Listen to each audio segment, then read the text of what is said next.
रात्रीची वेळ, संथ काळशार पाणी.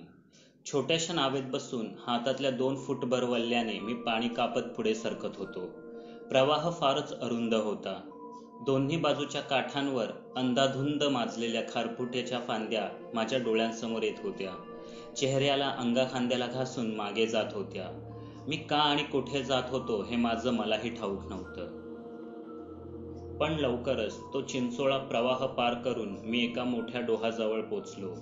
या डोहाला कुठेच काठ नव्हता. सर्व बाजूंनी तसेच उंच, घनदाट आणि भयप्रद रान किनाऱ्यापर्यंत ओथंबले होते. मी नाव वल्हवत डोहाच्या मध्यापर्यंत आणली.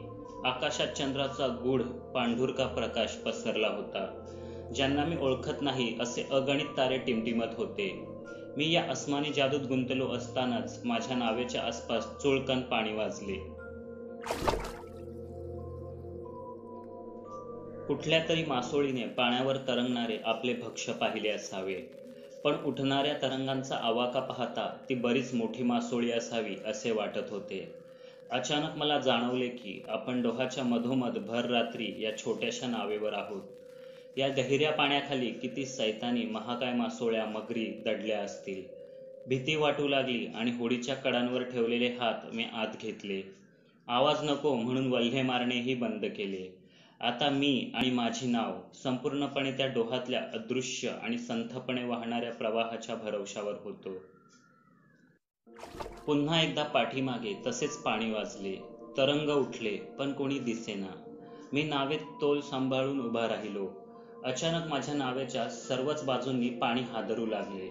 बराच वेळ चुलीवर ठेवलेल्या पाण्याला उकळ फुटावा तसा डोह बुडबुड्यांनी भरू लागला. पहिला तरंग फुटण्याआधीच दुसरा तरंग उठू लागला. संपूर्ण डोहावर एक दाट धुके पसरू लागले. त्यामुळे आता मला दूरदूरचे दिसणे बंद झाले. माझ्या नावेपासून फक्त काही फुटांवरचे मी पाहू शकत होतो.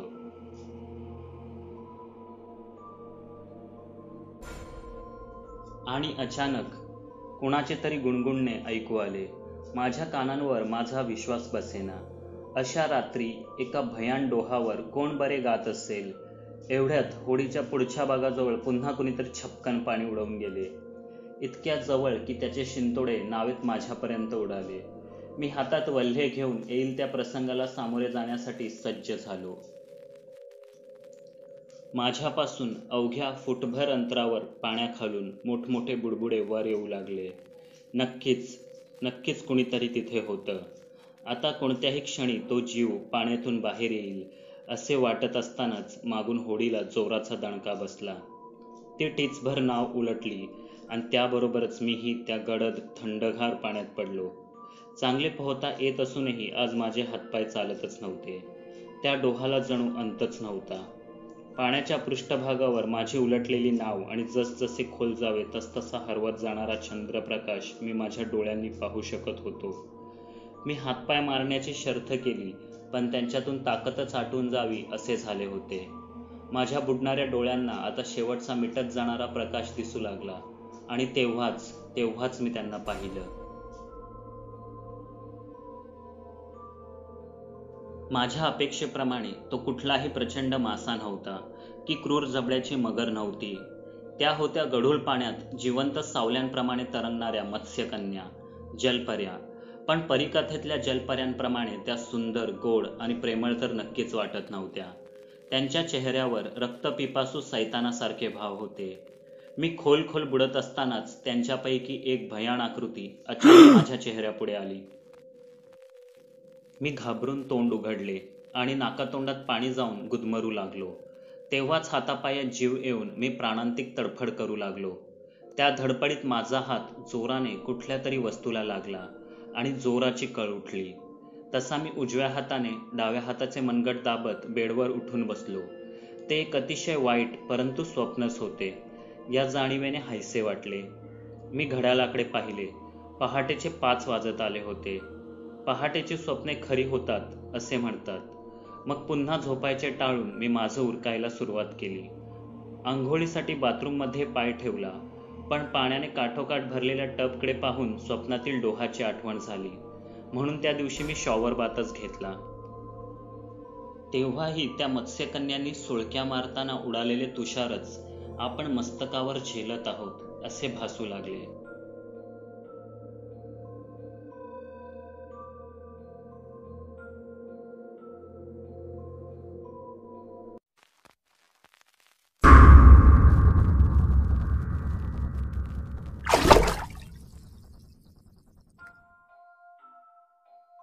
रात्र गडद झाली तशी शेकोटीवरच गरम केलेल्या सूप्सचे बाऊल घेऊन सर्व गप्पा मारू लागले. संध्याकाळी घडलेल्या विचित्र प्रसंगाचे सावट अजूनही प्रत्येकाच्याच मनावर होते. त्यातूनच विस्मृतीत गेलेले किंवा कधीच विसरता न येणारे असे प्रसंग एक एक जण सांगू लागला. प्रथम ॲलेक सांगू लागला. त्याचे बालपण सुखोथाईमधील छोट्याशा गावात नदीकिनारी गेले होते. या गावातील घरे नदी किनारी होती असे म्हणण्यापेक्षा नदीतच होती असं सांगणं योग्य ठरेल. ही घरे नदीच्या फारशा खोल नसलेल्या भागात बांबूंचे मांडव उभे करून त्यावरच बांधलेली असत. अर्थात त्यांचे स्वतःचे असे पारंपरिक तंत्र होते. रानातील झाडांपासून मिळणारी राळ, डिंक आणि इतर जडीबुटींचा वापर करून ते असा काही पदार्थ तयार करत की तो बांबूंना लावला की ते वर्षानुवर्षे पाण्याखाली राहूनही सडत नसत. पावसात पूर आला की पुराचे पाणीही पोचू शकणार नाही इतकी त्यांची उंची ठरवलेली असते. अशा घरातून जन्माला आलेली मुलं हे चालण्याच्या आधी पोहायला शिकत. पाण्याखाली श्वास रोखून धरण्यातही ते तरबेज असत. भाल्याने, गळाने किंवा जाळीने असू देत, मासेमारीत ते उत्कृष्ट होते. दिवसाच्या कोणत्या वेळेला कुठला मासा कुठे मिळेल हेही त्यांना ठाऊक असायचे. तर एक दिवस असेच अंधार पडता पडता छोट्याशा नावेत बसून ते दूरच्या एका किनाऱ्यावर गेले. तिथे स्नेकहेड नावाचा मोठा मासा मिळत असे. रात्रीच्या वेळी कंभरभर उंची एवढ्या संथ पाण्यात तो शांतपणे पडून आपले भक्ष्य जवळ येण्याची वाट पाहत असतो. अशा वेळी बत्तीच्या उजेडात भाल्याने त्याला पकडण्याची मजा काही औरच असते. ॲलेकच्या गावातील उमद्या तरुणांसाठी ते एका साहसी खेळाप्रमाणेच होते. नाव किनाऱ्यावरील झुडपांमध्ये बांधून ठेवून ते पाण्यात उतरले. प्रत्येकाच्याच एका हातात कंदील आणि दुसऱ्या हातात 5-6 फुटी मजबूत भाला होता. 1-2 जणांनी भाला मारला पण त्यांचा अंदाज चुकला. तळातील गाळाने पाणी गढूळ होण्याशिवाय काहीच हाती लागले नाही. ॲलेक तेव्हा 15-16 वर्षांचा होता. त्याचा चुलत भाऊ मेनेक 22 वर्षांचा. मासेमारीतील सर्वोत्कृष्ट भालेबाज म्हणून त्याची ख्याती होती. ॲलेक त्याच्या पाठीमागेच पाणी कापत चालला होता. अचानक मेनेकने पाण्यात काय पाहिले कोणास ठाऊक. त्याने ॲलेकला आपला भाला पाठीमागे रोवून आपला कंदील पकडायला सांगितले. बिचारा ॲलेक पाठी लुंगीत रोवलेला भाला आणि 2 हातात 2 कंदील घेऊन नदीच्या तळातील दगडगोटे, निसरडे कातळ यांना कसोशीने पार करत चालला होता. त्याचे पूर्ण लक्ष मेनेकच्या क्षणाक्षणाला गंभीर होत जाणाऱ्या चेहऱ्याकडे होते. अचानक मेनेकने पूर्ण शक्तीनिशी भाला पाण्यात घुसवला. शांत पाण्यात एकदम खळबळ माजली. एका भाल्यानेही मासा बधत नाही हे पाहून त्याने ॲलेकच्या पाठचाही भाला खेचून त्वेषाने पाण्यात मारला. तरीही पाण्यातील ती खळबळ शांत होईना. मग मेनेकने इतर कशाचाही विचार न करता सरळ त्या माशावर झेपच घेतली. हा गोंधळ पाहून बाकीचेही त्यांच्या दिशेने धावले. इथे झेप घेताना मेनेकचा पाय ॲलेकच्या हातातील कंदिलाला लागून त्यातले तेल ॲलेकच्या अंगावर उडाले. त्याच्या वरच्या कोरड्या सदऱ्याने पेट घेतला. बाकीच्यांनी लगेचच त्याला पाण्यात बुडवले आणि अधिक जळण्यापासून वाचवले. मेनेक तर वेड्यासारखा अजूनही त्या माशाला शोधत होता, पण तो तर केव्हाच रुतलेल्या 2 भाल्यांसह गायब झाला. या दोघांना सावरण्याच्या धांदलीत प्रत्येकाच्याच हातातील कंदील विझला होता. थंडीने कुडकुडत अंधारात वाट शोधत ते कसेबसे नावेपर्यंत पोचले. मेनेक त्यानंतर 2 दिवस तापाने फणफणत होता. थोडं बरं वाटल्यावर त्या रात्री त्याने काय पाहिलं हे विचारल्यावर तो नेहमी एकच उत्तर द्यायचा, एवढा मोठा मासा मी आयुष्यात कधीच पाहिला नव्हता.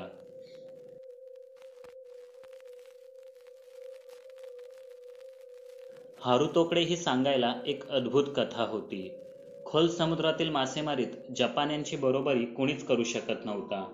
ट्रॉलर्स घेऊन एकदा का ते निघाले की कधीच रिकामी परतत नसत. मग समुद्रातली कुठलीही आंतरराष्ट्रीय सीमा पार करावी लागली तरी बेहत्तर. हारुतोचा मामा असाच एका ट्रॉलरवर काम करायचा. एका रात्री वीज आणि वादळाच्या तडाख्यात ते 3 दिवसांपूर्वी टाकलेले लांबच लांब जाळे खेचत होते. अचानक जाळ्यातून एक वेगळीच विचित्र मासळी वर आली. ट्रॉलरच्या डेकवर ती जाळ्यासह तडफडू लागली, गोंधळ माजवू लागली. आधीच तुफानी वाऱ्यामुळे जहाज अस्थिर, त्यात या अनपेक्षित प्रकाराने खलाशी चक्रावले. जाळे कापून त्या मासळीला सोडवायला हारुतोचा मामा चाकू घेऊन पुढे सरसावला. त्याने 1-2 टागेही कापले, पण अचानक जाळ्यातून पांढरे शुभ्र केस असलेले एक डोकेच बाहेर आले. तो घाबरून मागे सरकला. एवढ्यातच एका प्रचंड लाटेने ट्रॉलरला तडाखा दिला. जहाज एका बाजूला झुकले आणि त्याचबरोबर मोकळा झालेला तो जीव क्षणार्धात पुन्हा त्या खवळलेल्या समुद्रात गायब झाला. ती एक मत्स्यकन्याच होती असे त्याचे ठाम मत होते. तांत्रिक बिघाडामुळे ट्रॉलर आहे त्याच ठिकाणी आणखी आठवडाभर तरी टिकून होता. दुसऱ्या दिवसापासून वादळही शांत झाले. त्या आठवडाभरात आपण त्या जलकन्येला कित्येकदा आपल्या जहाजाच्या आसपास पाहिले असे तो सांगायचा. अर्थात त्याच्या या गोष्टीवर विश्वास ठेवणारे कमीच होते.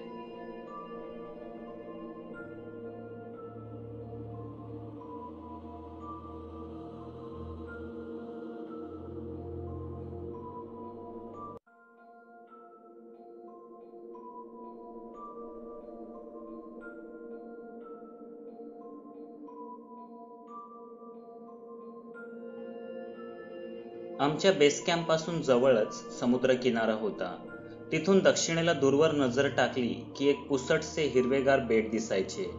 ते आकाराने बरेच मोठेही वाटत होते. मला त्या बेटावर जायचे होते. मी स्थानिकांकडून माहिती काढली. त्या बेटावर कुणीच राहत नव्हते की जातही नव्हते. अंदमानच्या आसपास समुद्रात अशी कितीतरी अज्ञात आणि निनावी बेटे विखुरलेली होती. मी त्यावेळचे आमचे टीम लीडर श्री माधवन यांच्याकडून परवानगी घेतली. एक फोटोग्राफर, एक सहाय्यक आणि आठवड्यापुरते सामान देण्याचे त्यांनी मान्य केले. मुख्य अंदमान बेटापासून बरेच दूर असल्यामुळे जावरे त्या बेटावर असण्याची शक्यताच नव्हती. त्यामुळे आम्हाला जवानांची सुरक्षा मिळणार नव्हती. तरीही काही आणीबाणी ओढवल्यास कामी येईल म्हणून नंदप्रकाश या स्थानिक गाईडने मला गुपचूप एक छोटी गन दिली. ती सामानात लपवून आम्ही एका ट्यूब बोटीने त्या अनामिक बेटाकडे रवाना झालो. फोटोग्राफर दिनकर आणि जीवशास्त्रज्ञ रंजन जवळपास माझ्याच वयाचे होते. ते काहीतरी नवे करायला धडपडत होते आणि या मोहिमेच्या निमित्ताने माझ्यासह त्यांनाही एक नवे आव्हान मिळाले होते. बोटीच्या तासभराच्या प्रवासातच आमचे सूर जुळले. तिघांची आवडही एकच होती, निसर्ग. एका दलदलीच्या किनाऱ्यावर फुटभर पाण्यातच आम्ही बोट थांबवली. पुढे जाणं शक्य नव्हतं. मग सगळं सामान पाठीवर लादून बोट खेचत आम्ही कसाबसा किनारा गाठला. अंदमानातील अरण्य आम्हाला आदिम वाटले होते, पण इथे तर प्रागैतिहासिक काळच गोठून राहिल्यासारखे वाटायचे. जसजसे आत जावे तसतसे नव्या अनोळखी वनस्पती, नवे कीटक, नवे सरीसृप, इतकेच काय काही पक्षीही आम्ही आधी कधीच न पाहिलेले आढळत होते. आम्ही रानातच झाडांच्या अधेमध्ये असलेली मोकळी जागा पाहून नवा बेस कॅम्प उभा केला. इतरत्र कुठेच मोकळी जागा नव्हती. भरती ओहोटीची कल्पना नसल्याने किनाऱ्यावर राहणेही धोकादायक होते. शिवाय किनारा दलदलीने भरलेलाही होता. आमची रबरी बोट आम्ही बेस कॅम्प जवळ एका झाडाला बांधून ठेवली. रात्र पडता पडता आम्ही पहिल्या दिवसाचे काम संपवले. तिथल्या तिथे आम्हाला बरेचसे नमुने सापडले होते. दिनकरनेही आज शेकडो फोटो काढले. डिनरसाठी आम्ही शेकोटी पेटवली आणि हास्यविनोदात आजच्या दिवसाचा थकवा घालवत असतानाच रानातून एक गूढ गंभीर आवाज कानी पडला. एखाद्याने जीव जात असताना केलेला आकांत असावा असा तो भयान आवाज होता. तिघांच्याही अंगावर शहारे उमटले.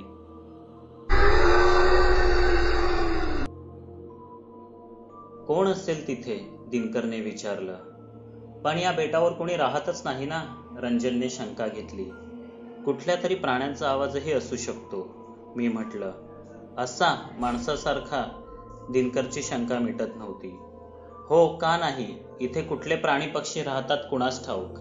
कदाचित एखादी नवी प्रजातीही असू शकते. उद्याच आपण जंगलात आणखी आत जाऊ आणि या आवाजामागचं रहस्य शोधून काढू, मी म्हटलं. तरीही दिनकर आणि रंजनचे समाधान झाल्यासारखे वाटत नव्हते. पण जसजशी रात्र गडद होत गेली तसतसा आवाज येण्याचं बंद झालं. बिनदिक्कतपणे झोपता यावं म्हणून आम्ही तंबूच्या चारही बाजूंनी सुरक्षित अंतर राखून शेकोट्या पेटवल्या. त्यात भरपूर लाकडे टाकून ठेवली, म्हणजे रात्रभर विझायला नको. नंदप्रकाशने दिलेली गन उशाशी ठेवूनच मी झोपलो. आधी बराच वेळ तळमळत होतो. तेव्हा ते दोघे घोरूही लागले होते. मग मात्र माझा असा डोळा लागला की जाग आली ती थेट सकाळीच. मी उठलो तेव्हा तंबूत कोणीच नव्हतं. बाहेर पडलो तेव्हा रंजन 8-10 पावलांवर खाली बसून अगदी टक लावून जमिनीकडे पाहत होता. मी त्याच्याकडे जाणार इतक्यात डाव्या बाजूने दिनकर ओरडला, बोटीचं बघा काय झालंय. आम्ही त्या दिशेने पाहिलं. तीक्ष्ण नख्या किंवा धारधार शस्त्राने अनेक वार करून आमच्या रबरी बोटीची पार लखतरे करून टाकली होती. कोणी केलं असेल हे, मी विचारलं. यांनीच, रंजन जमिनीकडे बोट दाखवत म्हणाला. आम्ही तिथे पाहिलं आणि हादरूनच गेलो. जमिनीवर सर्वत्र चिखलाने बरबटलेल्या पावलांचे ठसे उमटले होते. आम्ही त्यांचा पाठलाग केला, पण समुद्राला जाऊन मिळणाऱ्या एका छोट्या नालीजवळ ते नाहीसे झाले होते. ते ठसे आमच्या कॅम्पच्या सर्व बाजूंनी होते. आमची सुरक्षा आगही विझली नव्हती तर पाणी टाकून विझवण्यात आली होती, कारण आतील लाकडे पूर्ण जळालेली नव्हती आणि अजून ओलीही होती. मी पुन्हा त्या पाऊलखुणांना निरखू लागलो. 10-12 वर्षांच्या मुलांची असावीत एवढाच तो पायांचा आकार होता. बोटांमध्ये थोडे जास्त अंतर होते. पावले काटक आणि चिखलात जास्त खोल रुतलेली नव्हती. यावरून ते जे कोणी असतील ते फारच कमी उंचीचे, काटक आणि चपळ असणार यात शंका नव्हती. सेंटिनल आदिवासीच असणार ते, रंजनने भीत भीत म्हटले. मग आपण अजूनही जिवंत कसे? जावरे त्यांच्या हद्दीत आलेल्यांना कधीच जिवंत सोडत नाहीत, मी शंका उपस्थित केली. आग विझण्याचं कारण काय मग? रंजनने विचारले. काल रात्री रिमझिम पाऊस पडला होता, मी ऐकला आवाज, दिनकर म्हणाला. म्हणजे पावसानेच आग विझली आणि ते जीव तंबूपर्यंत पोचले. ते जर जावरे आदिवासी असते तर आतापर्यंत आपण त्यांच्या पोटात असतो. पण त्यांनी आपल्याला काही केलेलं नाही म्हणजे ते जावरे नाहीतच. कदाचित 2 पायांवर चालणारी ती एकदम नवी प्रजात आहे, किंवा उत्क्रांतीच्या टप्प्यावर मनुष्यापासून विभक्त झालेली आणि या अज्ञात बेटांवर दडून राहिलेली मानवाचीच एक हरवलेली अविकसित उपप्रजात. आपण त्यांचे अस्तित्व पुराव्यांसह शोधून काढलं तर मित्रांनो, ही एक खळबळजनक घटना ठरेल. मानवी उत्क्रांतीचा इतिहासच बदलेल.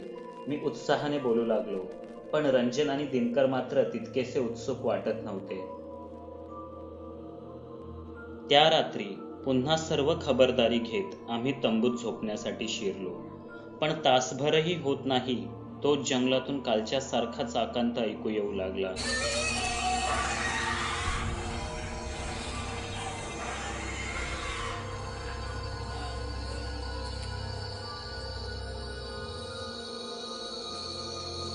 जंगलाच्या जवळपास प्रत्येक भागातूनच ते किंचाळण्याचे आवाज ऐकू येत होते.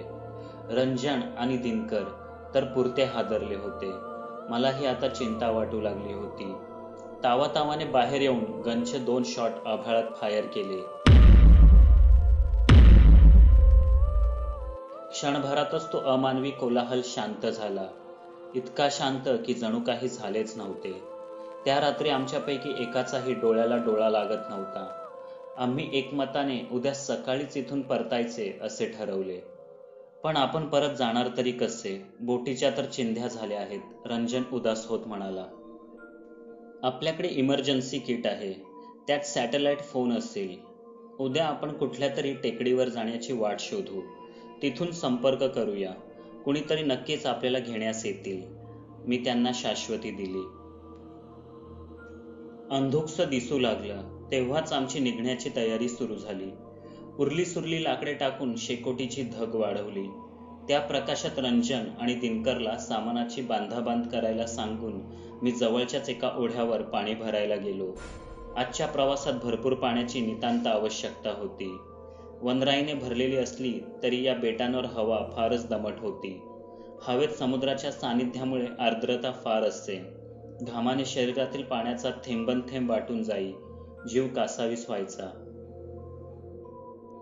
पूर्वेकडून हलकेच सूर्य वर येत होता. आता बऱ्यापैकी दिसू लागलं होतं. रानातून पक्ष्यांची मंजूळ किलबिलही ऐकू येऊ लागली. काल रात्रीचे ते भयावह चित्कार आणि आताची ही सुंदर मनोहारी पहाट. या रानाची रूपे तरी किती होती. मी बॉटल्स भरण्यासाठी खाली वाकलो. जंगलातून वाहत येणारे पाणी स्फटिकाप्रमाणे स्वच्छ होते. मी 1-2 बाटल्या भरल्या असतील तेव्हाच मला जाणवलं की पक्ष्यांची किलबिल अचानक बंद झाली आहे. मी पटकन सावध झालो. आसपास नजर फेकली. एकाएकी आसमंतात एक गूढ शांतता पसरली होती. तेव्हाच माझं लक्ष ओढ्यापलीकडच्या एका उंचवट्यावर गेलं. तिथे दाट झुडपांच्या मध्ये असलेल्या मोकळ्या जागेत एक आकृती माझ्याकडेच पाहत होती. 3-4 फूट उंची, काटक तरी मजबूत बांधा, 2 पायांवर सरळ ताठ उभा राहणारा, संपूर्ण शरीर केसाने झाकलेलं, चेहरा माकड आणि मानव या दोघांशीही साम्य दाखवणारा, पण त्यावरचे भाव मात्र खुनशी श्वापदाप्रमाणे होते. मी लगेचच नदीतला एक जाडजूड दगड उचलला आणि मोठ्याने ओरडलो, पण त्याने त्याला काहीच फरक पडला नाही. तो तसाच उभा राहून मला निरखत होता. पण मिनिटभराने त्याचा माझ्यातील रस संपला असावा. तो स्वतःहूनच झुडपत नाहीसा झाला. मी बाटल्या घेऊन लगबगीने कॅम्पजवळ परतलो. इथे दोघांनीही जवळपास बांधाबांध पूर्ण केली होती. जराही विलंब न करता आम्ही निघालो. जो मानव सदृश्य प्राणी मी पाहिला तो सेंटिनल आदिवासी नक्कीच नव्हता. ही मानवाची संपूर्ण वेगळी पण अविकसित अशी उपप्रजातच होती. त्यांचे आणखी संशोधन व्हायला हवे, पण सध्या आमचे स्रोत मर्यादित होते. शिवाय एकूण वर्तनावरून ती प्रजातीही हिंस्त्रकच वाटत होती. वाटेत बऱ्याचदा लहान मोठ्या टेकड्या लागल्या, पण तिथेही फोनला रेंज नव्हती. आम्ही बरेच आत शिरलो होतो. तेव्हा मागे फिरण्यापेक्षा पुढेच जात राहू, म्हणजे बेटाच्या दुसऱ्या किनाऱ्यावर पोचू. तिथे कदाचित विस्तीर्ण किनारा, एखादी मासेमारी करणारी बोट किंवा सॅटेलाइट फोनला रेंज मिळेल असा एखादा उंचवटा तरी असेल अशी अपेक्षा होती. सूर्य माथ्यावर येईपर्यंत आम्ही चालत राहिलो. वाट संपली तेव्हा पुढे किनारा नव्हता, तर किनाऱ्याला समांतर असणारी मध्यम उंचीची एक पर्वतरांगच होती. तिचा उतार तीव्र होता. सहज चढण्यासारखी वाट नव्हती. डावी उजवीकडच्या दोन्ही वाटाही घनदाट झाडीने अडवलेल्या होत्या. त्यात पाय टाकण्याचेही धाडस होईना. शेवटी एकच पर्याय होता, समोरचा डोंगर चढून जाणे. आमच्याकडे दोरखंड होते, पण आमच्यापैकी कुणीच सराईत गिर्यारोहक नव्हता. तरी या भलत्याच ठिकाणी थांबणे नको म्हणून आम्ही चढाई करण्याचे ठरवले. त्यातल्या त्यात रंजनला थोडीफार रॅपलिंगची जाण होती.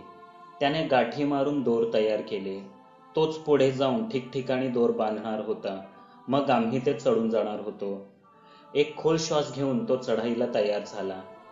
एक एक पाऊल जपून वर चढत होता. ठिकठिकाणी हुक्स आणि दोर अडकवत होता. पुढे त्याच आधाराने आणखी वर जाण्याचा प्रयत्न करायचा. अर्धी चढाई झाल्यावर त्याला उभे राहण्यासाठी एक पुढे आलेला उभार मिळाला. त्यावर उभे राहून उरलेला अर्धा दोर अँकर लावून शिखरावरील झाडात अडकवण्याचा प्रयत्न तो करू लागला. दुसऱ्या प्रयत्नातच दोर अडकला. त्याने 4-5 वेळा खेचून खात्रीही केली. आम्ही खाली श्वास रोखून त्याचे कौशल्य पाहत होतो. तो संपूर्ण वर चढून जाताच आम्हीही चढायला सुरुवात करणार होतो. रंजन टेकडीच्या त्या सरळसोट उभारावर अवघ्या एका दोराच्या सहाय्याने लटकत होता. 20 फूट आणखी आणि तो कड्यावर पोचणारच. इतक्यात कडाकड झुडपे, झाडांच्या फांद्या मोडत तो खाली कोसळला. आम्ही तर सुन्न होऊन उभेच राहिलो. खाली खडकाळ जमिनीवर आदळून रंजनचे पाय मोडून पडले. डोक्याची कवटी फुटून रक्त वाहू लागले. तो जागीच गतप्राण झाला होता. आमच्या पावलातील तर ताकदच संपली. आम्ही दोघेही काही न बोलता तसेच बसून राहिलो.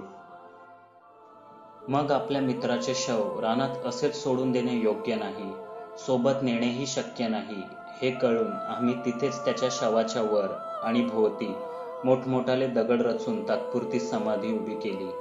अंदमानात पोचताच आणखी माणसे पाठवून रंजनचे शव दहनासाठी परत न्यायचे असे ठरवले. उन्हे कलू लागली होती. लवकरच अंधारही झाला असता. त्याआधी आम्हाला तिथून बाहेर पडायचे होते. मी रंजन बरोबरच खाली कोसळलेला दोर जमा करू लागलो. कदाचित पुढे कामाला आला असता. वर एखाद्या तीक्ष्ण खडकाला घासून किंवा अँकर सुटल्यामुळे तो दोर तुटून खाली पडला असावा असा माझा अंदाज होता. पण दोराचा शेवट माझ्या हातात आला तेव्हा तो कुणीतरी धारदार शस्त्राने सराईतपणे कापल्यासारखा वाटत होता. रंजनच्या थडग्यावर आणखी 3-4 वजनदार दगड रचून आम्ही तिथून लगबगीने निघालो. पण अंधार पडला तरी ती वाट काही संपेना.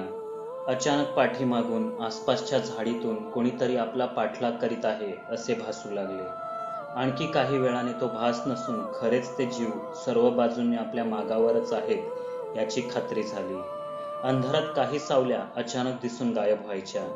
आम्ही टॉर्चचा उजेड टाकला की झाडाझुडपांआड लपायच्या. ते तेच जीव होते. ते निरुपद्रवी असतील असे वाटले होते. पण प्रत्यक्षात त्यांनी आमचा ज्या प्रकारे पिच्छा पुरवला होता ते भयप्रद होते. रंजनचा दोर तुटणेही अपघात नव्हता. या भयप्रद श्वापदांनीच तो कापला होता. संकटांचा आकार लहान असला तरी जेव्हा ती चहूबाजूंनी तुमच्यावर तुटून पडतात तेव्हा भयानकच वाटतात. इथेही असाच प्रसंग होता.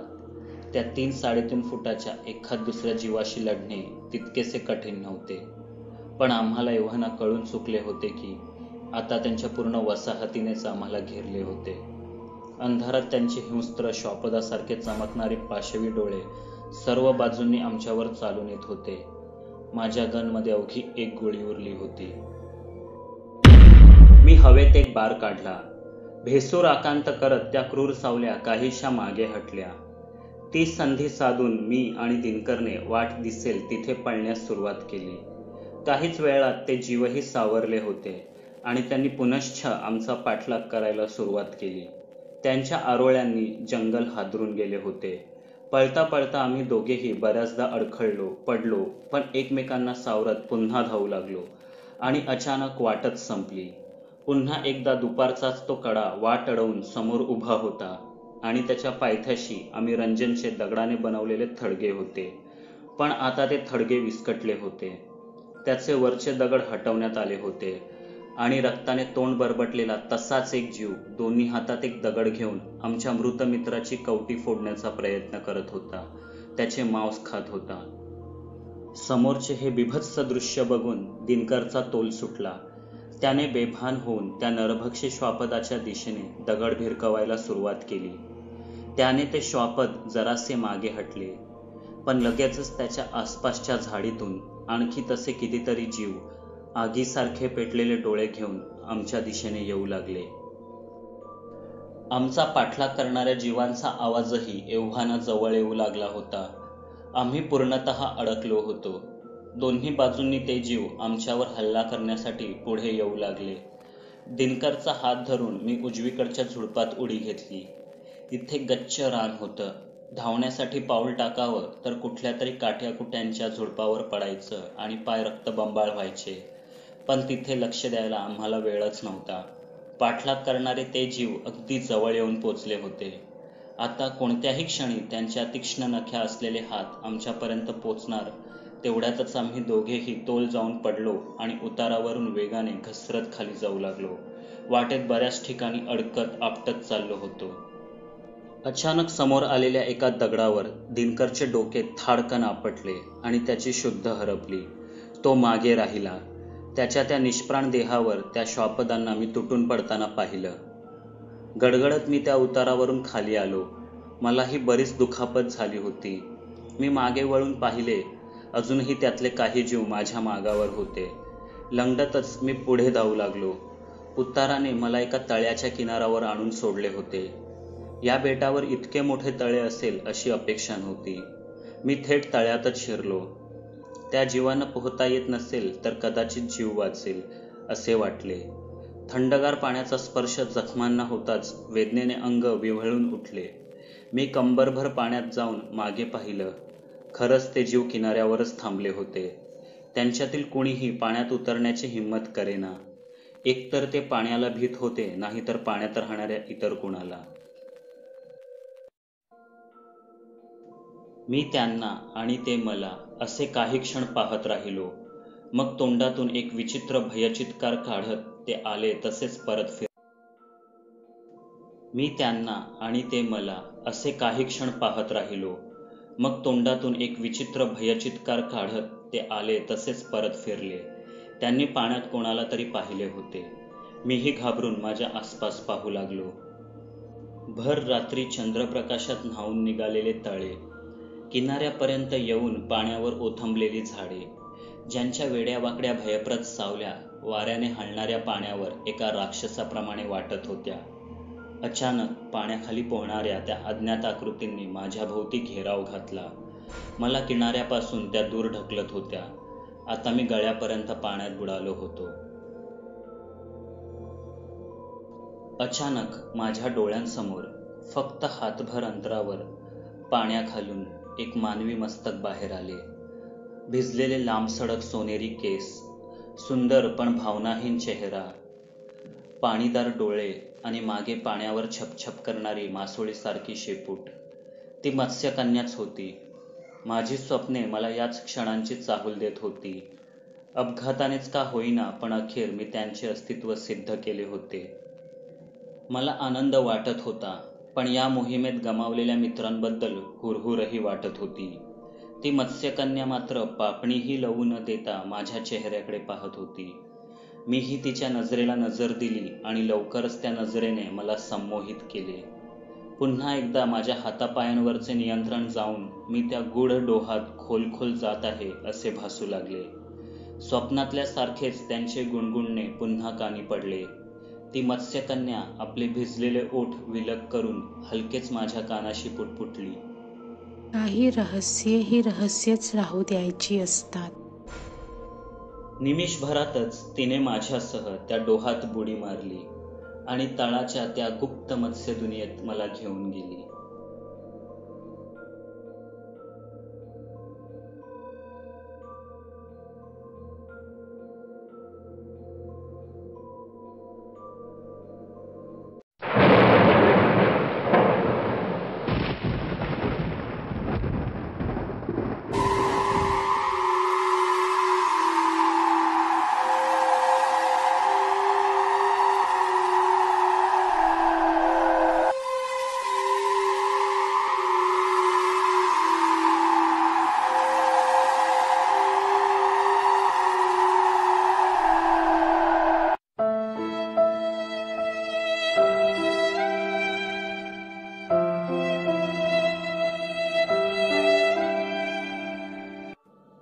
काल रात्री झोपच येईना. अचानक दाढ प्रचंड दुखू लागली. औषधांच्या डब्यात शोधाशोध केली, पण तिथेही घेण्यासारखं काही सापडलं नाही. घड्याळात पाहिलं, रात्रीचे 2 वाजले होते. मेडिकल गाठण्याशिवाय पर्याय नव्हता, नाहीतर संपूर्ण रात्र तळमळत काढावी लागली असती. दुसऱ्या दिवशी ऑफिसात महत्त्वाचं प्रेझेंटेशनही होतं. अखेर मी स्कूटर काढलीच. अगदी जवळचा डे नाईट मेडिकलही घरापासून 5 किलोमीटरवर होतं. रिकामे रस्ते, थंडगार वारा आणि ठणकणारी दाढ. सुसाट स्कूटर हाणली आणि अचानक प्रकाशाचा एक लोळ अंगावर आदळला. समोरून एखादा डंपरच अंगावर येतो की काय असे वाटले, पण तसे काहीच नव्हते. मी तो प्रकाशाचा अदृश्य पडदा भेदून आरपार गेलो आणि सगळं चित्रच बदललं रे. आपला नेहमीचा रस्ता अचानक कुठल्या तरी गूढ धुक्याने झाकला गेला. मी केमिस्टपर्यंत पोचलो, पण दुकानच बंद. आणि अचानकच माझी दाढदुखीही थांबली होती. तसाच माघारी वळलो. पुन्हा स्कूटर पार्किंगमध्ये लावताना सहज म्हणून माझ्या फ्लॅटकडे नजर टाकली, तर दिवे बंद. मला चांगलंच आठवतंय, मी निघताना दिवे चालूच ठेवले होते. चोर वगैरे तर नसतील, मला संशय येऊ लागला. मी चोर पावलांनी दाराजवळ आलो तर दार उघडच. गुपचूप आत शिरलो. कुणाचीच चाहूल नव्हती. हॉलच्या डिजिटल घड्याळाकडे नजर टाकली आणि अजब गोष्ट मित्रा, तेव्हाही 2च वाजले होते, पण तारीख होती 20 ऑक्टोबर, म्हणजे आजपासून 10 दिवसांनंतरची. आणि खरा धक्का तर पुढेच आहे. मी बेडरूममध्ये शिरलो तर तिथे माझ्या जागी कुणीतरी निर्धास्त झोपलेलं होतं. मी जवळ जाऊन पाहिलं तर तो मीच होतो. माझा डोळ्यांवर विश्वासच बसेना. बेसिनवर जाऊन डोळ्यांवर पाणी मारलं. पुन्हा बेडरूममध्ये गेलो तरी तेच. हे काय होतंय न कळून मी सोफ्यावर टेकलो. तंद्रीत असताना झोप लागली. सकाळी अलार्म वाजला म्हणून उठलो. सोफ्यावर कसा झोपलो म्हणून आठवत असतानाच रात्रीचा तो अजब प्रकार आठवला. धावतच बेडरूममध्ये गेलो तर आता तिथला दुसरा मी गायब झाला होता. हॉलमधल्या घड्याळाची तारीखही आपोआपच बरोबर झाली होती. स्वप्न असेल रे ते, जास्त विचार करू नकोस, दीपक म्हणाला. मलाही तसंच वाटलं होतं, पण उठलो तेव्हा मी चक्क जीन्स आणि टी शर्ट घातला होता. तुला सांगतो मित्रा, माझा नाईट सूट घातल्याशिवाय मला झोपच येत नाही. जीन्स घातली म्हणजे नक्कीच मी बाहेर जाऊन आलो होतो. आणि घड्याळातील तारखेचं काय? म्हणजे नक्की म्हणायचंय काय तुला? हेच, तुला मूर्खपणाचं वाटेल थोडं, पण मला खात्री आहे की मी काल रात्री भविष्यात जाऊन आलो. म्हणजे अगदी हॉलिवूडच्या सायफाय सिनेमात दाखवतात तितकं दूर नाही, फक्त आजपासून 10 दिवस पुढे. यावर दीपकला हसूच आलं. भविष्यात? रिअली? तू ते सायफाय सिनेमे पाहणं बंद कर आधी. म्हणे भविष्यात जाऊन आलो. आणि कसं? तर स्कूटरवरून. अरे साधं गावी जायचं म्हटलं ना तरी गाडी किंवा ट्रेन करावी लागते. तू स्कूटीवरून भविष्यात जाऊन आलास? आणि तुझं भविष्यात जाण्याचं प्रयोजन काय? तर 10 दिवसानंतर स्वतःच्याच घरात स्वतःच्याच बेडवर स्वतःला झोपलेलं पाहणं. ओरकटपणा नुसता. नाही रे, खरंच. स्वतःच्याच घरात टी शर्ट आणि जीन्स घालून बेडऐवजी सोफ्यावर का झोपेन मी? एकटेपणामुळे होतं असं कधी कधी. तू एक काम कर, आता गावी आईबाबांना फोन करून लवकरात लवकर एक मुलगी बघायला सांग आणि लग्न करून टाक एकदाचं, दीपकने सुचवलं. इतक्यात बॉस आत आला आणि आम्ही आपापल्या खुर्च्या फिरवून पुन्हा डेस्कटॉप समोर बसलो. दीपक लवकरच कामात गुंतला, पण माझी फक्त नजर स्क्रीनवर होती. खरंच का दीपक म्हणतो तसं मला एकटेपणामुळे भास झाला असेल, की एक स्वप्नच होतं ते? काही असो, तो विषय मी डोक्यातून काढून टाकायचं ठरवलं आणि अत्यंत जिकिरीने स्वतःला कामात गुंतवून ठेवलं. संध्याकाळपर्यंत काल रात्रीच्या प्रसंगाचा क्षीण मनावरून थोडा तरी उतरला होता. कामाचा व्याप आणि मित्रांची सोबत असली म्हणजे टेन्शनसाठी वेगळाच नसतो. दीपकने आपली बाईक दुरुस्तीला पाठवली होती. मी त्याला आपल्या स्कूटीवरून त्याच्या घरापर्यंत लिफ्ट दिली. मग वहिनींनी चहा नाश्त्यासाठी आग्रह करणे आलंच. त्यात तासभर गेला. नंतर त्याच्या आईही संध्याकाळची आरती उरकून मंदिरातून परतल्या. त्यांनी जेवणाचा आग्रह केला. तो आग्रह मोडवेना. वहिनी लगेचच शेजारच्या मंडईतून ताजे बांगडे घेऊन आल्या. बुधवार होता. रात्री 9 वाजता आम्ही जेवायला बसलो. कुरकुरीत फ्राय बांगडा, कोळंबीचं घट्ट सार आणि ऊन भात. असा बुधवार मागच्या कित्येक महिन्यात माझ्या जीवनात आला नव्हता. खरंच लग्न केलं पाहिजे असं वाटू लागलं. भाऊ, तुमच्यासाठी लवकरच मुलगी बघते एखादी. काही अट असेल तर सांगून ठेवा. सुगरणच शोधा. असा बांगडा जमला पाहिजे तिला, मी हसत म्हटलं आणि लिफ्टचं दार बंद केलं. 10 वाजून गेले होते, पण आज कसलीच चिंता नव्हती. चहा, स्वयंपाक, भांडी, काहीच काम नव्हतं.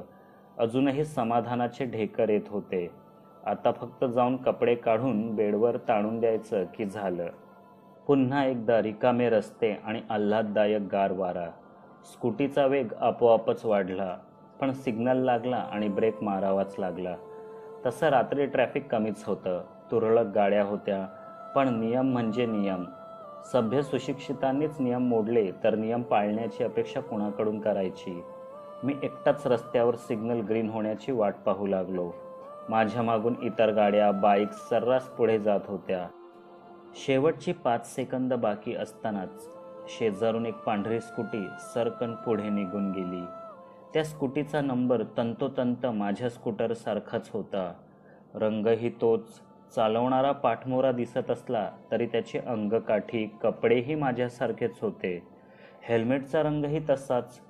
इतक्यात सिग्नल ग्रीन झाला आणि मी त्याचा पाठलाग करण्याचे ठरवले.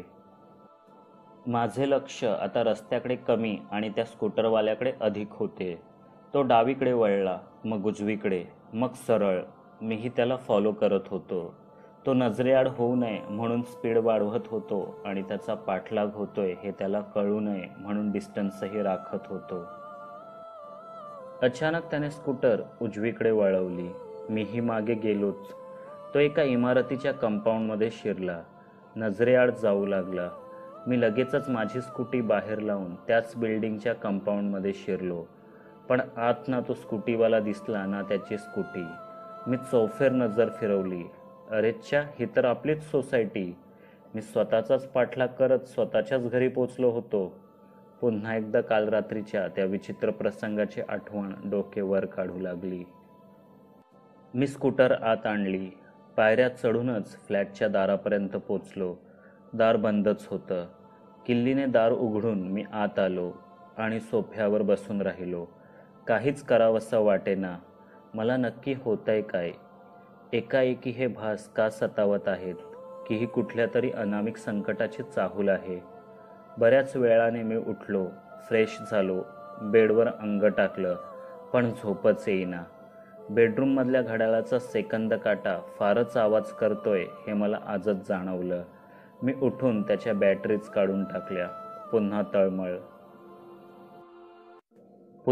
तळमळ. डोळा लागतो ना लागतो तोच किचनमधून खुडबुड ऐकू आली. मी सावध झालो. कोणीतरी फ्रीजचे दार उघडल्याचा स्पष्ट आवाज मी ऐकला होता. आता हाही भासच की खरोखर घरात कोणी शिरलंय. आज मी झोपण्याआधी सर्व खिडक्या नीट बंद आहेत की नाहीत हे बघायला विसरलो होतो. म्हणजे खरंच चोर असू शकतात. मी लगेचच बेडवर उठून बसलो. कोपऱ्यात ठेवलेली जाडजूड विजेरी उचलली. पण चोर सावध व्हायला नको म्हणून ती पेटवली नाही.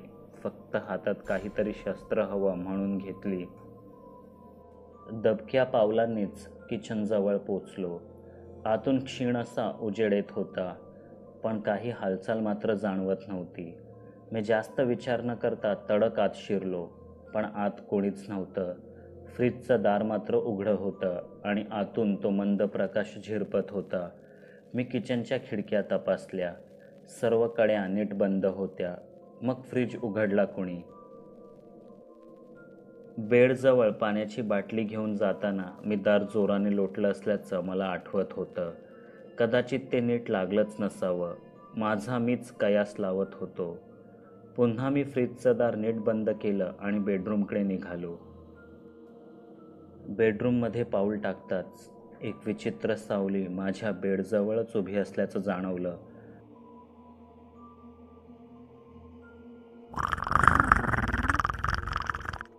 कोण आहे? मी पटकन ओरडलो. विजेरी तर मी किचनमध्येच फ्रीजवर विसरून आलो होतो. पटकन मी भिंतीकडे जात दिवे लावले आणि तेवढ्या निमेषभरात ती सावली गायब झाली होती. मी तर बेडरूमच्या दारावरच उभा होतो. म्हणजे एकतर ती हवेतच अदृश्य झाली किंवा भिंतीतून आरपार गेली असावी. हे सगळं नक्की चाललंय काय? मला दरदरून घाम फुटला. मग कसली झोप आणि कसलं काय? पहाट होईपर्यंत मी सोफ्यावर बसून राहिलो. लाईटही ऑनच ठेवला. पहाटेच्या गारव्याने कमाल केली आणि नकळत डोळा लागला. उठलो तेव्हा सकाळचे 10 वाजून गेले होते. सायलंट मोडवर ठेवलेल्या मोबाईलवर दीपकचे 3 मिस कॉल्स आणि 7 मेसेजेस मिळाले. त्याला चिंता सतावत असावी. Feeling not well, taking leave, त्याला रिप्लाय केला आणि उठून आपल्या कामाला लागलो. सर्व काही नॉर्मल आहे. ही स्वप्ने किंवा भास जे काय असतील ते तात्पुरते आहेत. भिण्याचं काही कारण नाही. डॉक्टरने माझ्या डोळ्यात टाकलेला विजेरीचा प्रकाश बंद करत म्हटलं, या गोळ्या देतो, छान झोप येईल. एकदा झोप लागली की सगळे भासाभास एकदम बंद. समजला का यंग मॅन? 500 रुपये झाले. डॉक्टरला 500ची एक कोरी करकरीत नोट देऊन गोळ्यांचं पाकिट खिशात ठेवून मी थँक्यू म्हटलं आणि दवाखान्यातून बाहेर पडलो. फक्त 500 रुपयात काल रात्री पाहिलेल्या त्या अमानवी आकृतीकडून सुटका मिळणार असेल तर यापेक्षा स्वस्त सौदाच नव्हता. मी घरी परतलो. दीपकला एक लांबलचक विस्तृत कॉल केला आणि माझी खुशाली ऐकवली. रात्रीच्या गोळ्या दुधासोबत घेतल्या. स्वप्न असो किंवा भास, बेडरूममधील दिवे घालवण्याची हिंमत निदान आणखी थोडे दिवस तरी होणार नव्हती. दिव्यांच्या उजेडात डोक्यावर फिरणाऱ्या गरगर पंख्याकडे पाहत असताना डोळे जड वाटू लागले. गोळ्यांनी आपली किमया केली होती. लवकरच गाढ झोप लागली. उठलो तेव्हा छान हलकं फुलकं वाटत होतं. खिडकीच्या काचेतून कोवळ्या प्रकाशासह पक्ष्यांची किलबिलही ऐकू येत होती. गोळ्यांच्या एकाच डोसने इतके बरे वाटू लागेल असे वाटले नव्हते. आधीच डॉक्टरकडे गेलो असतो तर बरे झाले असते. आळस झटकून मी चादरीच्या बाहेर पडलो. खिडक्यांवरचे पडदे सरकवले. लख्ख प्रकाश आत आला. मी बेडरूम बाहेर पडण्याआधी पंख्याचं बटन बंद करायला गेलो, पण सगळी बटणं बंदच होती. दिवे कुणी घालवले? मी तर रात्री उजेडातच झोपल्याचं मला स्पष्ट आठवत होतं. पुन्हा एकदा मी कावराबावरा झालो. घड्याळाकडे नजर टाकली. 7:30. दूधवाला येऊन गेला असावा. मी दार उघडलं, पण तिथे दुधाची पिशवी नव्हती. मी किचनमध्ये गेलो. दूध गॅसवर गरम करून ठेवलेलं दिसलं. चहाही तयारच होता. इतकंच काय, कुणीतरी चहा घेऊन कपबशी टेबलावरच ठेवून दिली होती. ही माझीच सवय होती.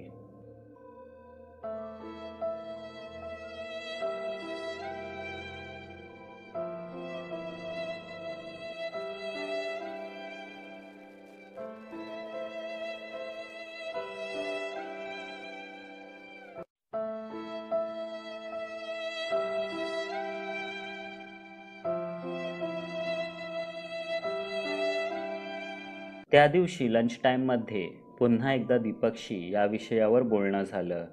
त्याला त्या घटनेचे मोबाईलने काढलेले फोटोही दाखवले. निदान आता तरी त्याला माझं म्हणणं मान्य करावंच लागेल असं वाटलं होतं. पण हे सगळं ऐकून तो फक्त इतकंच म्हणाला, आपल्याला उद्याच एका चांगल्या सायकॅट्रिस्टकडे जावं लागेल. माझ्या मेहुण्याची एका ठिकाणी ओळख आहे. मी उद्याचीच अपॉइंटमेंट घेतो. म्हणजे मला वेळ लागलाय असं म्हण की सरळ, मी चिडून म्हणालो. बघ, इतकं शिकूनही तूही तसेच म्हणतोस. अरे, प्रत्येक मानसिक आजार म्हणजे वेडेपणा नसतो, दीपक समजावू लागला. मानसिक आजार म्हणजे हे सगळं मीच करतोय असं म्हणायचं आहे का तुला? मी जवळपास ओरडलोच. कॅन्टीनमधले इतर लोकही आमच्याकडे पाहू लागले. मी जरासा ओशाळलो. शिवाय दीपकवर ओरडूनही काय उपयोग होता? तोही माझ्या काळजीपोटीच हे सांगत होता. मी शांत राहायचं ठरवलं. होऊन जाऊ दे, हेही काय फरक पडतो? उद्या कितीची अपॉइंटमेंट घेशील तू? मी नरमाईने दीपकला विचारलं. त्याने पुढे वाकून माझ्या खांद्यावर हात ठेवला. एकाएकी डब्याची चवच गेली होती. मी फक्त नाईलाजाने तुकडे तोडत होतो. डॉक्टरने दिलेल्या गोळ्यांचा दुप्पट डोस घेऊनच त्या रात्री झोपलो. मागच्या 3 रात्री मी एकतर झोपे वाचून तळमळत काढल्या होत्या, नाहीतर त्या अनामिक दहशतीखाली वावरत. फक्त एक रात्र तरी मला सुखाची बिनधोक झोप हवी होती. एकदम 4 गोळ्या घेतल्याने लगेचच डोळे जड झाले. लवकरच मी घोरूही लागलो. मध्यरात्रीनंतर पुन्हा कुणाच्या तरी हसण्याचा, दात विचकण्याचा आवाज ऐकू आला.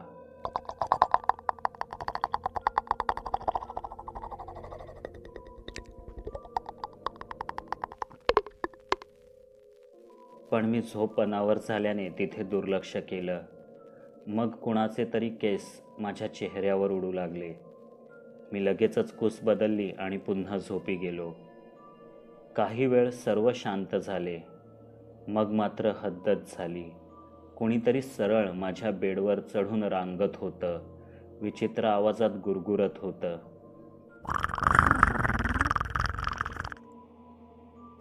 गोळ्यांचा प्रभाव असूनही मी उठलो. शेजारचा नाईट लॅम्प लावला. अर्ध्या उघड्या डोळ्यांनी बेडरूमभर नजर फिरवली. कोणीच नव्हतं. पण हे भास नव्हेत याची मला पूर्ण खात्री होती. माझ्या घरात माझ्या नकळत कोण लपून छपून राहतंय याचा मला छडा लावायचाच होता. डुलत ढकलत मी उठलो. पूर्ण बेडरूमचे दिवे लावले. आज बेडरूमचे दारही मी आतून लावून घेतले असल्याने हॉल आणि किचनमधून कोणी येण्याचा प्रश्नच नव्हता. तो जो कोणी आहे तो इथेच लपलाय याची मला पूर्ण खात्री होती. प्रथम मी वॉर्डरोब उघडला, पण आत कोणीच नव्हतं. मग सर्व भिंती चाचपल्या. त्यांना कान लावून आतील हालचाल ऐकण्याचा प्रयत्न करू लागलो. आरशामागच्या भिंतीतून खरोखरच काहीतरी कुजबूज ऐकू येत होती. मी कुठल्या तरी इंग्रजी सिनेमात पाहिलं होतं. एका भल्या मोठ्या शानदार हवेलीत भिंतींमागे छुपे कक्ष होते आणि त्यात गुपचूप राहणारा सायको किलर संधी मिळताच गुप्तदाराने बाहेर पडून एकेकाची हत्या करत असे. माझ्या फ्लॅटलाही असे छुपे रूम्स आणि गुप्त दरवाजे असतील का? त्याशिवाय माझ्या नकळत मुख्य दरवाजा न वापरता माझ्या बेडपर्यंत कुणी कसा काय येऊ शकतो? मला दाट संशय येऊ लागला. मी आरशासमोर येऊन उभा राहिलो. भिंतीत बसवलेला हा भला मोठा अँटिक आरसा 5 वर्षांपूर्वी मी हा फ्लॅट घेण्याच्या आधीपासूनच होता.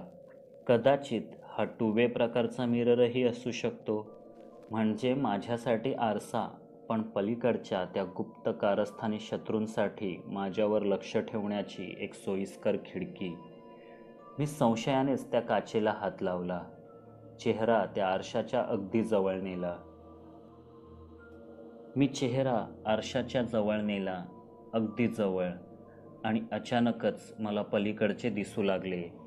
तिथून एका विचित्र आकृतीने मला पाहताच आपल्या हातातील जाडजूड शस्त्र आरशाच्या दिशेने फेकले.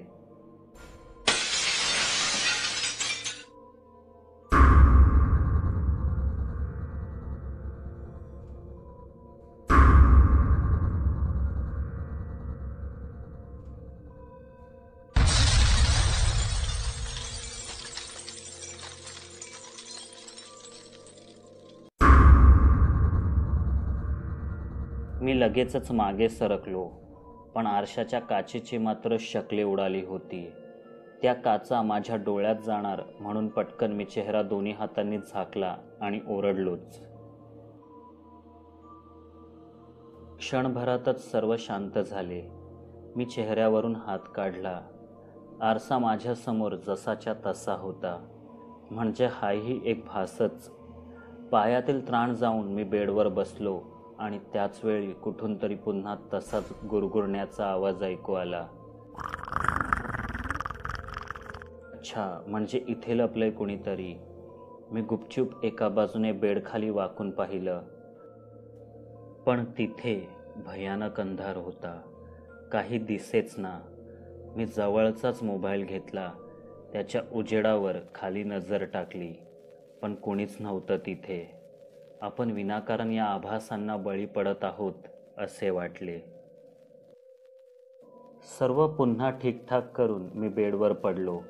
दिवेही घालवले आणि चादर पूर्ण डोक्यावरून ओढून झोपलो. वॉर्डरोबच्या वरून पुन्हा तसाच गुरगुरण्याचा आवाज आला, पण यावेळी मी तिथे लक्षच दिले नाही. अचानक जाग आली. सकाळ झाली होती. 11 वाजता सायकॅट्रिस्टची भेट घ्यायची होती. दीपक आणि मी दोघांनीही आज रजा टाकली होती. भेट संपली की थेट जाऊन मॅटिनी शो बघायचा असं ठरलं. मी आरामात माझं काम उरकायला घेतलं. अतिशय सुंदर, चार्मिंग आणि हसतमुख डॉक्टर रुईला पाहून मी सगळे भासाभास विसरलो. छे, इतकी सुंदर डॉक्टर असते का कधी? हेही एक स्वप्नच असावं. 4 वाईट स्वप्नांनंतर पडलेलं एक सुंदर गोड स्वप्न. Good morning mister Swanim. काय सांगायचंय तुम्हाला? मी भानावर आलो. आतापर्यंत माझ्यासोबत जे काही विचित्र घडलं ते सर्व तिला सविस्तर सांगितलं. ती अतिशय मन लावून ते सर्व ऐकून घेत होती. हे पहा मिस्टर स्वनीम, अनेक मानसिक विकारांमध्ये असे आभास संभवतात. शिझोफेनिया, डेलेरियम, डिमेन्शिया वगैरे. पण तुमच्या बाबतीत एवढ्यातच कुठलाही तर्क करणे घाईचं ठरेल. कदाचित हे सर्व अगदी थोड्याच अवधीपुरते असेल आणि लवकरच सर्व थांबेल, किंवा कदाचित ही कुठल्या तरी मोठ्या समस्येची सुरुवात असेल. पण घाबरू नका. You are on the right time. मी काही औषधे लिहून देते. ती रोज रात्री झोपण्यापूर्वी घ्या. आठवड्यातून एकदा तुम्ही मला येऊन भेटायचं. मी तुमची प्रोग्रेस चेक करेन. 6 महिने आपण हे सर्व चालू ठेवू. And then let's see. दीपकला अचानक घरून बोलावणं आलं. आमचा मॅटिनी शो रद्द झाला. वहिनींची तब्येत बरी नसल्याने त्याला सोहमच्या शाळेत मीटिंगला जायचं होतं. मग माझाही इतर काही करायचा मूडच नसल्यामुळे गुपचूप घरी आलो आणि बेडवर ताणून दिली. मोबाईल वाजून वाजून शांत झाला. तेव्हा उठलो. पाहतो तर सायंकाळचे 7 वाजले होते. दिवस उतरणीला लागला होता. जांभई देतच मी खिडकीजवळ गेलो. बाहेर आभाळ विचित्र लाल रंगाने भरून आलं होतं. आसमंतातही तसाच फिक्कट लाल रंग पसरला होता. मी मोबाईलकडे पाहिलं. अपेक्षेप्रमाणे दीपकचेच मिस कॉल्स होते. त्याला फोन लावला तर त्याने सरळ ओरडायलाच सुरुवात केली. साल्या, तुला हाफ डेने कामावर जायचं होतं तर तसं आधी सांगायचंच तरी. तुला डॉक्टरकडे नेतोय असं सांगून रजा टाकली मी आणि तूच दुपारी ऑफिसला हजर. आता उद्या बॉस चांगला सोडणार मला. अरे काय बडबडतोयस तू पण? मी आता झोपून उठलोय. कामावर कधी जाणार मी त्रासिक स्वरात म्हटलं. मग बॉस फोन करून मला खोटं सांगतोय का? हल्ली वेडाच्या भरात तू काय करतोयस आणि काय नाही हे तुला तरी कळतंय का? अचानक दीपक बोलून गेला. रागाच्या भरात आपण चुकीचं बोललो हे त्याला पटकन जाणवलं. त्याचा आवाज नरमला. कदाचित त्याने मागून सॉरीही म्हटलं असेल, पण तोवर मी फोन ठेवून दिला होता. आता मी आरशासमोर उभा होतो. ती माझीच प्रतिमा होती, पण आता माझ्यापेक्षा वेगळी आणि विचित्र जाणवत होती. मी तिच्याशी बोलू लागलो. मला माहिती आहे तू आहेस. इतर जग जरी तुला मी म्हणून ओळखत असलं तरी मला खात्री आहे की तुझ्यात आणि माझ्यात फक्त बाह्य रूपाचंच साम्य आहे. तू हुबेहूब माझी नक्कल वठवतो आहेस. त्यामागे तुझा कोणता हेतू आहे हे मला आत्ता तरी ठाऊक नाही, पण मी तुला उघडं पाडेन. तू मला मनाने कमकुवत करू पाहतोयस. माझ्या माणसांपासून मला दूर लोटू पाहतोयस, पण मी माझ्या मतावर ठाम आहे. तू माझ्या मानसिक विकारातून जन्मलेला नाहीस. तू माझ्यात मानसिक विकार निर्माण करण्यासाठी जन्माला आला आहेस, पण मी तुला यात कधीच यश मिळू देणार नाही. मग दुसऱ्या दिवसापासून तब्येतीचं कारण सांगून मी महिनाभराची रजाच टाकली. म्हणजे तो दुसरा मी तिथे गेलाच तर आपोआपच त्याच्या उपस्थितीवर संशय निर्माण व्हावा. आता माझ्याकडे वेळच वेळ होता. मागील 7-8 वर्षांची बचतही होती. मी थेट जाऊन 3 CCTV कॅमेरे आणले. हॉल, बेडरूम आणि किचन कव्हर झाले. लॅपटॉपवरून कायम मला तिन्ही ठिकाणचा लाईव्ह फीड मिळत राहणार होता. हॉलमधील सोफ्याला मी माझं बॅटल स्टेशन बनवलं. तिथे बसण्याची उत्तम व्यवस्था होती. कंटाळा वगैरे आला की झोपताही आलं असतं. मानसिक आजार वगैरे गोष्टी मानण्यावर असतात. मला ठाऊक होतं की मला काहीही झालेलं नाही, म्हणून डॉक्टर रुईने दिलेली औषधे मी घेतच नव्हतो. हो, पण तिच्या अपॉइंटमेंटच्या वेळी मी नक्की जाणार होतो आणि यावेळी माझ्याकडे भक्कम पुरावेही असतील अशी मी सोय केली होती. पिंजरा तयार होता. फक्त सावज येण्याची वाट पाहत होतो. 1 तास झाला, 2 तास, 4 तास, कंटाळून शेवटी झोपलोच.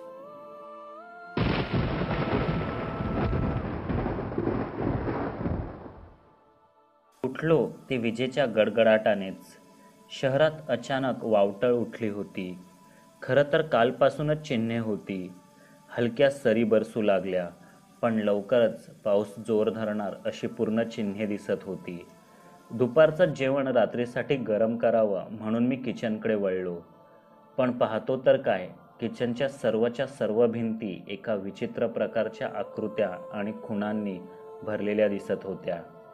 कोणी आणि कधी केलं हे इतकं सारं, तेही मला कळू न देता? मी लगेचच हॉलमध्ये धावलो. लॅपटॉपवर मागच्या 4 तासांचा फीड तपासू लागलो. फक्त 40 मिनिटांपूर्वी कोणती तरी हालचाल झाल्याचे तिन्ही कॅमेऱ्यांनी टिपले होते, पण चित्रे स्पष्ट नव्हती. नेमका त्याच वेळी कॅमेरा ब्लर कसा काय झाला आणि ती आकृती दार न उघडता हॉलमध्ये आलीच कशी? मी पुन्हा रेकॉर्डिंग चेक केले, पण काहीच नीट दिसलं नाही. यातून 2 गोष्टी मात्र कळल्या. 1, मी किंवा माझ्या अनकॉन्शियस मनाचे हे खेळ नव्हते, कारण नाहीतर मी कॅमेऱ्यात स्पष्ट दिसलो असतो. 2, माझा सामना कुठल्या तरी अमानवी शक्तींशी होता. त्याशिवाय दारातून आरपार जाणे, बेडरूमच्या अंधारात गायब होणे किंवा कॅमेऱ्यातून निसटणे या गोष्टी शक्यच नव्हत्या. अमानवी शक्ती. त्याच वेळी लख्ख वीज चमकली. मागून एक मोठा गडगडाट झाला. भीती दाटून आली, पण मी स्वतःला सावरलं. ते भूत असो किंवा पिशाच्च, मी माझी ओळख त्याला हिरावून घेऊ देणार नाही. निदान माझ्या स्वतःच्या घरात तरी ते मला हरवू शकत नाही.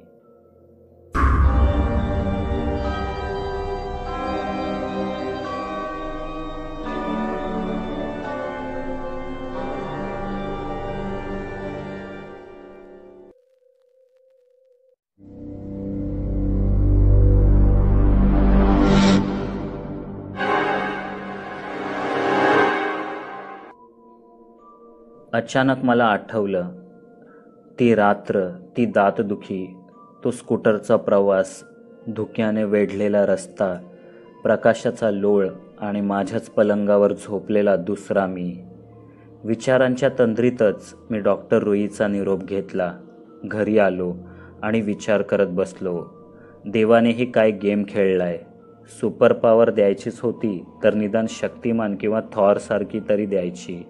ही काय भलतीच सुपर पॉवर. सामान्य मनुष्यासारखं काम करून थकल्यावर धड झोपताही येत नाही. पण हे सर्व आताच अचानक का सुरू झालं? तेव्हाच माझी नजर टेबलावरच्या डिजिटल घड्याळाकडे गेली.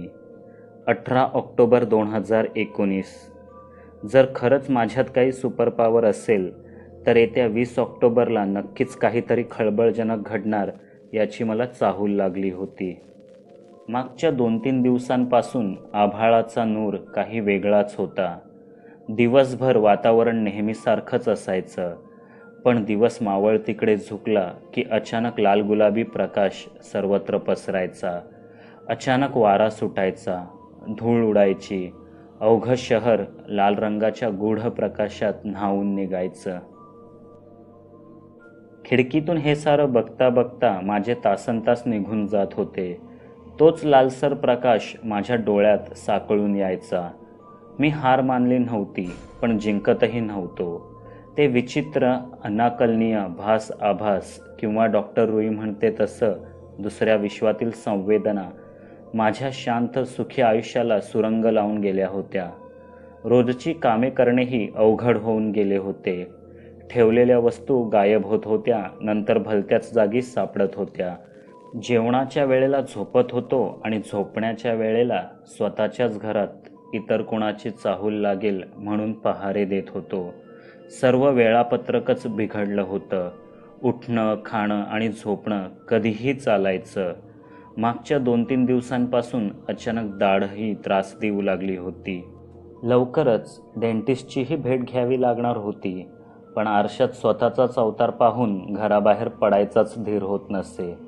मग ठरवलं, आपण असं खचून जायचं नाही. सर्वात आधी फ्लॅटभर नजर फिरवली. इथे तिथे विखुरलेल्या वस्तूंनी हे माझंच घर आहे हे ओळखूही येत नव्हतं. किचनमध्ये भांड्यांचा आणि वॉशिंग मशीनमध्ये कपड्यांचा ढीग साचला होता. मागील आठवडाभर मला वाटतं मी कुठल्याच कामाला हात लावला नसावा. अचानक माझ्यातला नेहमीचा टापटीपपणा जागा झाला. प्रथम कपड्यांचा ढीग वॉशिंग मशीनमध्ये गेला. मग किचनमधील भांड्यांना हात लावला. ते काम पूर्ण होताच घरभर विखुरलेल्या सामानाची आवराआवर केली. मग झाडलोट वगैरे झाल्यावर पुन्हा फ्लॅटला घराचं रूप आलं. एव्हाना संध्याकाळ झाली होती. सर्व दिवे लावले, रूम फ्रेशनरही मारला आणि चकाचक दिसणाऱ्या माझ्या छोट्याशा फ्लॅटकडे अभिमानाने पाहत सोफ्यावर बसलो. एक दीर्घ श्वास घेतला, डोळे मिटले. रूम फ्रेशनरचा सुगंध नाकात गेला, पण क्षणभरातच एक तीव्र सडका गंध जीव गुदमरून टाकू लागला. मी डोळे उघडले आणि धक्काच बसला. आवरण्यापूर्वी साचलेल्या कचऱ्याच्या दसपट घाण पुन्हा घरभर पसरली होती. मी वेडापिसा होऊन घरात फिरू लागलो. नुकतेच घड्या घालून कपाटात ठेवून दिलेले कपडे पुन्हा फरशीवर गलितगात्र होऊन पडले होते. किचनमध्ये पुन्हा भांड्यांचा रगाडा होता. उष्ट्या सडत चाललेल्या अन्नाची दुर्गंध किचन व्यापून हॉलपर्यंत जात होती. त्या भांड्यांमधून झुरळे आणि अळ्या बिनधास्त रांगत होत्या. कपड्यांच्या खचाने वॉशिंग मशीन अडकली होती आणि बाहेर पुन्हा तेवढाच ढीग पसरला होता. आरशाप्रमाणे चमकणारी नुकतीच साफ केलेली फरशी, फर्निचर पुन्हा धुळीच्या दाट थराने माखले होते. बाथरूमचा नळ उघडाच होता आणि पाईप जाम झाल्याने पाणी तुंबून आता ते घरभर पसरले होते. अवघ्या काही सेकंदात मागचे 3-4 तास खपून स्वच्छ केलेल्या माझ्या घराचा आता उकिरडा बनला होता. मी पुन्हा लॅपटॉपकडे धाव घेतली. यावेळी काही हलत्या अस्पष्ट चित्रांशिवाय दुसरं काहीच रेकॉर्ड झालं नव्हतं. आता मात्र मी ढासळलो. माझा तोल गेला. त्याच कचऱ्यावर उभा राहून मी त्या अज्ञात शत्रूशी भांडू लागलो, ओरडू लागलो. उरलेल्या वस्तूही इतस्ततः फेकून देऊ लागलो. बेडरूममध्ये गेलो. किंचाळून त्या अमानवी शक्तीला बोलावू लागलो, आव्हान देऊ लागलो. समोर येच एकदा. आज काय तो सोक्षमोक्ष होऊन जाऊ दे. एकतर तू जग, नाहीतर मला शांतीने माझं जीवन जगू दे. हा छळवाद थांबव. आहे हिम्मत, बोल.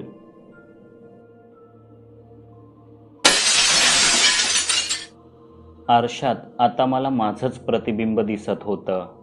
पण तोच माझा शत्रू आहे अशा आवेशात मी जवळचीच फुलदाणी जोरात त्या दिशेने फेकली. त्या अँटिक आरशाची शकले उडाली. फुटणाऱ्या काचेचा खळकन आवाज घरभर घुमू लागला. तसा तो आरसा माझ्या आभासांमध्ये कितीतरी वेळा फुटला होता. आता खराच फुटला असावा. त्या काच फुटण्याच्या आवाजाने मी जरा भानावर आलो. स्वतःकडे नजर टाकली.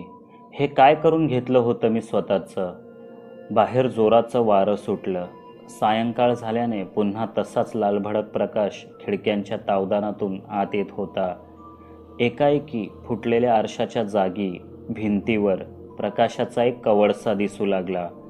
पण हा प्रकाश खिडकीतून नाही तर भिंतीतूनच पाझरतोय असे वाटत होते. मी नवलाईनेच तिथे पाहू लागलो. तो कवळसा हळूहळू मोठा होत होता. मग कळलं की तो एकसंध प्रकाश नव्हता, तर त्यात इतर दृश्येही होती. एका गोल खिडकीतून बाहेरच्या जगाकडे पाहावं तसं मी त्या गोलातून भिंतीच्या, कदाचित या जगाच्याही पलीकडचा पाहू शकत होतो. जसं डॉक्टर रुईने सांगितलेलं, माझ्या इंद्रियांनी टिपलेलं हेच का ते अनदर वर्ल्ड? पण त्यांचा मला छळण्यामागचा हेतूच काय? आता त्या जादुई खिडकीत मला एक ओळखीची जागा दिसू लागली. अरेच्या, हा तर माझाच फ्लॅट. पूर्वीसारखाच टापटीप आणि स्वच्छ. आणि माझ्या फ्लॅटमध्ये ती व्यक्ती कोण? हाच तो दुसरा मी. अगदी शांत, नेटका, काहीच विचित्र घडत नसल्यासारखा. अचानक त्या पलीकडच्या दुसऱ्या मीने माझ्याकडे पाहिलं. मला माझा पूर्ण संताप त्याच्यावर काढायचा होता. पण त्याआधीच त्याने माझ्याकडे पाहून एक क्रूर स्मितहास्य करत म्हटलं, तयार रहा, ते कोणत्याही क्षणी तुला घ्यायला येतील. आणि अचानक तो प्रकाश, ती मायावी खिडकी बंद झाली. एकाएकी दाढ भयंकर दुखू लागली. त्या वेदनेनेच मला जाग आली. मी बेडवर झोपलो होतो. पूर्ण फ्लॅट मी काही मिनिटांआधी चकाचक केला होता तो तसाच होता. म्हणजे घटकाभर डोळे मिटून बेडवर पडलो तेवढ्या वेळेतही इतकं वाईट स्वप्न की हाही एक भासच. माझी नजर पुन्हा डिजिटल घड्याळावर गेली. रात्रीचा 1:30 वाजला होता. म्हणजे मी घटकाभर नाही तर चांगले 4-5 तास झोपलो होतो.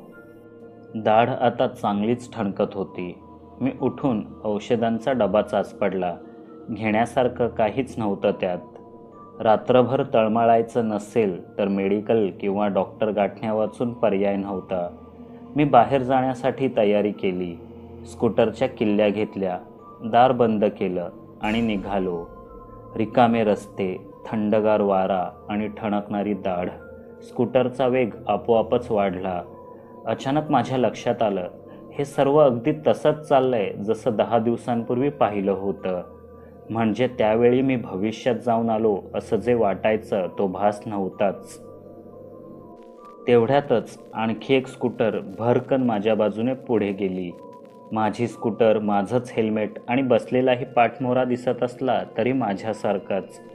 हीच ती मला छळणारी प्रतिमा किंवा अमानवी बहुरूपी. आज याला सोडायचंच नाही.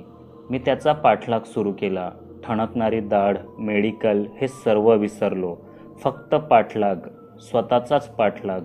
पण कितीही वेग वाढवून त्याला गाठता येत नव्हतं. तो शहरातून बाहेर जाणाऱ्या रस्त्यावर वेगाने निघाला. मीही निघालो. लवकरच दोघेही शहराबाहेर पडलो. आता रस्ते पूर्ण रिकामीच होते. एकाएकी पुन्हा तसंच गूढ धुकं पसरलं. रस्त्यांवरचे दिवे अचानक उघडबंद होऊ लागले. तरी मी त्याचा पाठलाग सोडला नाही. टेकडीवर जाणाऱ्या एका चढणीच्या रस्त्यावर त्याने स्कूटर वळवली. मी पण मागे गेलोच. पुन्हा जरा वेळ हा पाठशिवणीचा खेळ चालला. टेकडीवर पोचताच एका पॉईंटवर त्याने स्कूटर थांबवली. दीपक आणि मी या ठिकाणी बऱ्याच वेळेला यायचो. इथून संपूर्ण शहराचं विहंगम दृश्य दिसायचं. आताही खाली दिव्यांच्या उजेडात लखलखणारं शहर आकर्षक दिसत होतं, पण मला तिथे लक्ष द्यायला वेळच नव्हता. बऱ्याच मुश्किलीने सापडलेला तो बहुरूपी हातून निसटू नये म्हणून मी त्याच्यावरून नजर हटवतच नव्हतो. आणि यावेळेला त्यालाही गायब व्हायचे नव्हते की पळायचे नव्हते. तो स्कूटर जवळच माझ्याकडे पाहून विचित्र हसत उभा राहिला. मी त्याच्या जवळ गेलो. हुबेहूब मीच, जणू आरशासमोर उभं असल्यासारखा. कोण आहेस तू? मी माझ्या संतापाचा ज्वालामुखी आवरत विचारलं. स्वनिम कारखानेस, त्याने घोकंपट्टी करून ठेवल्यासारखं उत्तर दिलं. मी चिडलो. का आला आहेस तू इथे? तुझा हेतू काय? काय हवंय तुला? माझं आयुष्य, माझी ओळख हिरावून काय मिळणार आहे तुला? अनुभव, तो म्हणाला. कसला? या ग्रहावर जगण्याचा, वावरण्याचा. म्हणजे तू या ग्रहावरचा नाहीस? मग कुठून आलास तू? त्या अनदर वर्ल्डमधून? हो, अदर वर्ल्ड म्हण किंवा दुसरा ग्रह, नाहीतर पॅरलल युनिव्हर्स, बरीच नावं ठेवली आहेत तुम्ही. मग तू माझ्यासारखाच का दिसतोस? मला अजूनही शंका होती. Be a Roman while in Rome, तो निर्लज्जपणे हसत म्हणाला. मी तुझ्यासारखा दिसत नाही, पण माणसात राहायचं तर माणसासारखं दिसलं पाहिजे म्हणून हा वेश. खूप कठीण असतं रे तुमच्यासारखं दिसणं. कित्येक दिवस जातात तुमची काटेकोर मापं घेऊन अगदी तसंच शरीर आमच्या शरीरावर चढवण्यासाठी. आणि तुमचे दात, बाप रे, असं तर कुठलं सिंथेटिक मटेरियलच नाही आमच्या ग्रहावर. मग तुमच्याच लोकांचे दात मिळवून चढवावे लागतात. खूप वेदनादायक असते ती प्रक्रिया. तुझ्या दातांचं माप घेताना तर एक टूलच फसलं तुझ्या मागच्या दाढेत 10 दिवसांपूर्वी. पण ते शेवटचं काम असतं. एकदा दात बसवले की तू स्वतःही तुझ्यात आणि माझ्यात वेगळेपण दाखवू शकणार नाहीस. माझ्या ठणकणाऱ्या दाढेचं गुपित मला आता कळलं. मी पुन्हा एकदा माझ्या गालावर हात ठेवला आणि लगेचच चिडून विचारलं, पण या अब्जावधी माणसांच्या ग्रहावर मीच का म्हणून? कोण म्हणालो फक्त तूच? अरे हे सगळं मागच्या कित्येक शतकांपासून सुरू आहे. अर्थात कुणाचीही निवड करण्यापूर्वी आम्हीही काहीतरी वेगळं शोधतोच. तुझ्यातही तसं आहे. मेंदू, डॉक्टर रुईने सांगितलंच असेल. इतका संवेदनशील मेंदू या ग्रहावर इतर कोणाकडेच नाही. म्हणूनच तर तुला माझ्या संवेदना टिपता आल्या. मी तू म्हणून वावरत असताना तुझ्या त्या संवेदनांनी अनेकदा अडथळा आणला मला. माझं काम कठीण झालं. तू त्यांना भास समजत होतास, पण खरं सांगू तू जवळपास पकडलंच होतं मला पहिल्याच रात्री, जेव्हा तू मला तुझ्याच बेडवर झोपलेलं पाहिलंस. पण तो भास समजून सोफ्यावर जाऊन बसलास आणि तुझा डोळा लागला. त्या दिवसानंतर मी हळूहळू तुझी जागा घेऊ लागलो. तुझ्या आसपास राहू लागलो, शिकू लागलो. आता मी इतका तयार झालोय की तुझ्या शिवायही तू म्हणून वावरायला मला काहीच अडचण येणार नाही.